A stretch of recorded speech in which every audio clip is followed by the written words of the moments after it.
Alors je ne sais pas comment vous abordez ce temps du carême. Est-ce la corvée de l'année qu'il va falloir vivre? Ou bien est-ce un temps de grâce et de conversion? Vous ne serez pas étonnés si je vous dis que c'est vraiment un temps de grâce et c'est même un temps enthousiasmant.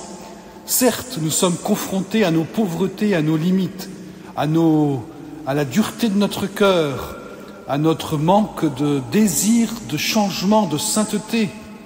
Et pourtant, cette confrontation à nos propres limites nous permet d'être dans la supplication de la grâce de Dieu, permet de demander au Seigneur d'intervenir en notre faveur. C'est ce qu'il fera à Pâques.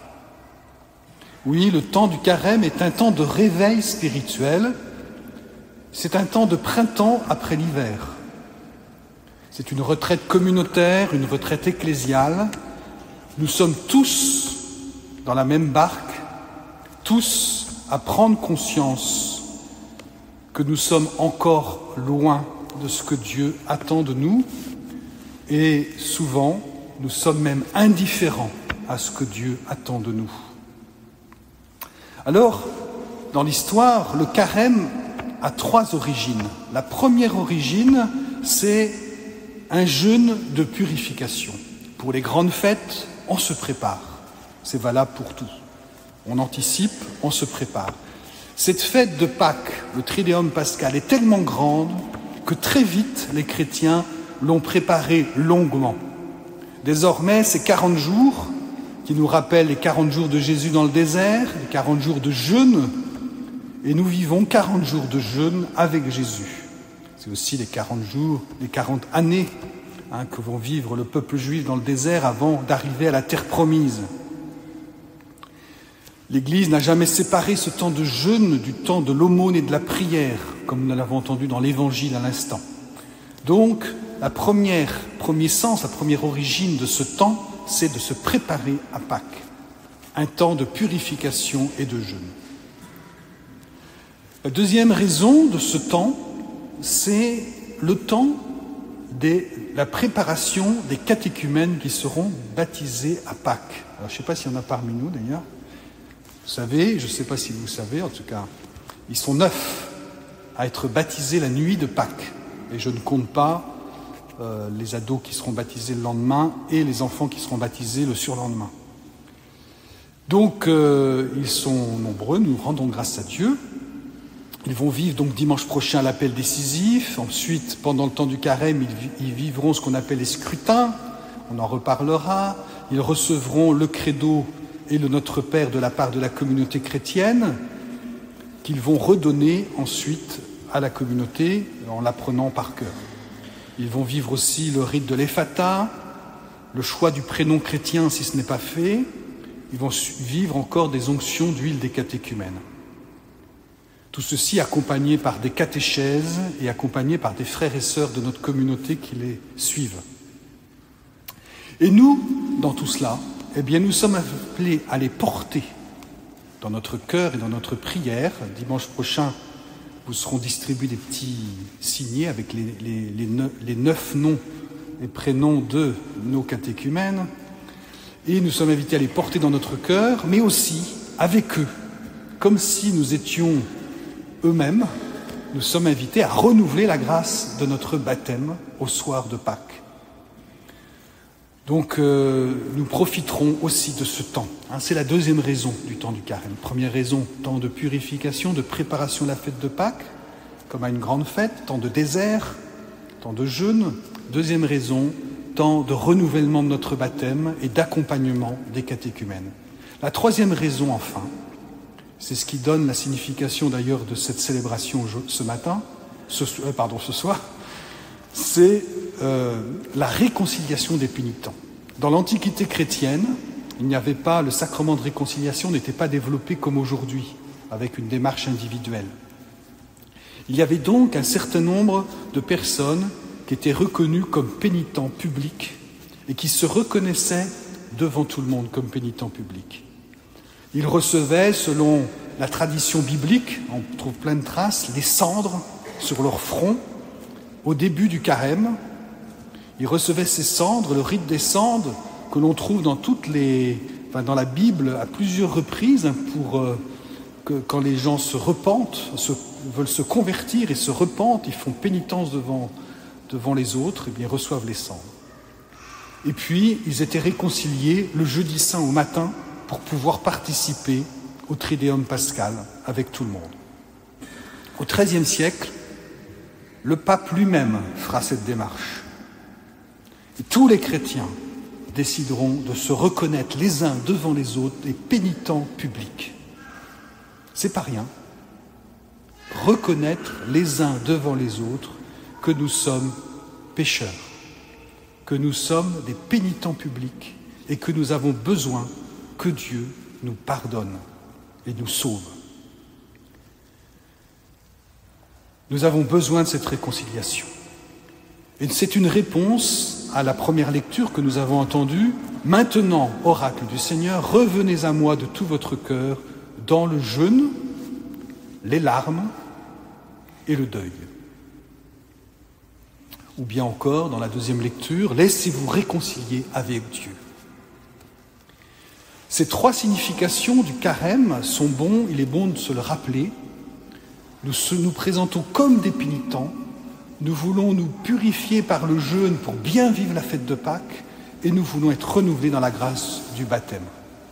Demandons au Seigneur de nous y aider. Pour cela, pendant le temps du carême, Jésus nous enseigne, l'Évangile nous enseigne. Mais attention, que votre jeûne, que votre prière, que votre aumône ne soit pas faite pour être remarquée des hommes, mais comme un moyen pour répondre à notre vocation chrétienne. Un moyen pour répondre à l'appel de Dieu à la conversion. Je veux citer Thérèse de Lisieux. Bon, vous me pardonnerez. Thérèse se souvient de son enfance lorsqu'elle lisait les récits d'action des héroïnes françaises, telles que Jeanne d'Arc. Cela suscitait en elle le désir de l'imiter. Voilà ce qu'elle dit dans le manuscrit A. Le bon Dieu me faisait sentir que la vraie gloire est celle qui durera éternellement. Et pour y parvenir, il n'était pas nécessaire de faire des œuvres éclatantes, mais de se cacher et de pratiquer la vertu, en sorte que la main gauche ignore ce que fait la droite. Je pensais que j'étais né pour la gloire. En cherchant le moyen d'y parvenir, le bon Dieu m'inspira les sentiments que je viens d'écrire. Il me fit comprendre aussi que ma gloire à moi ne paraîtrait pas aux yeux mortels, qu'elle consistait à devenir une grande sainte. Ce désir pourrait sembler téméraire si l'on considérait combien j'étais faible et imparfaite, et combien je suis encore après 7 années passées en religion. Cependant, je sens toujours la même confiance audacieuse de devenir une grande sainte, car je ne compte pas sur mes mérites, n'en ayant aucun, mais j'espère en celui qui est la vertu, la sainteté même. C'est lui qui, se contentant de mes faibles efforts, m'élèvera jusqu'à lui et me couvrant de ce mérite, me fera sainte. Oui, frères et sœurs, si nous vivons ce carême, c'est pour devenir des saints, et je vous exhorte à vouloir devenir des grands saints. Comme Thérèse, vous l'avez entendu, elle se sait faible, mais ça ne l'empêche pas de désirer la grande sainteté. Car c'est Jésus, c'est Dieu qui nous donne la sainteté et nous la donnera à Pâques et pendant le temps pascal.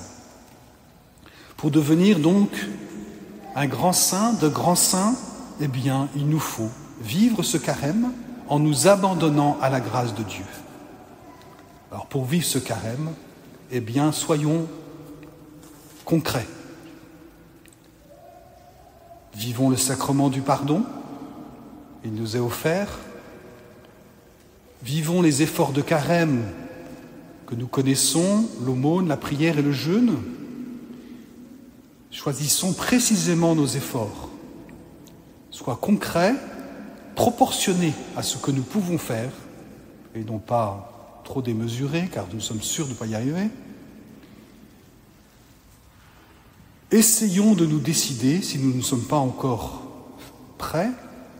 La paroisse propose l'école d'oraison cette année pour la prière, des conférences sur le sacrement de réconciliation pour nous aider à le vivre, des chemins de croix, des jeûnes communautaires. Vous avez tout ça sur les feuilles.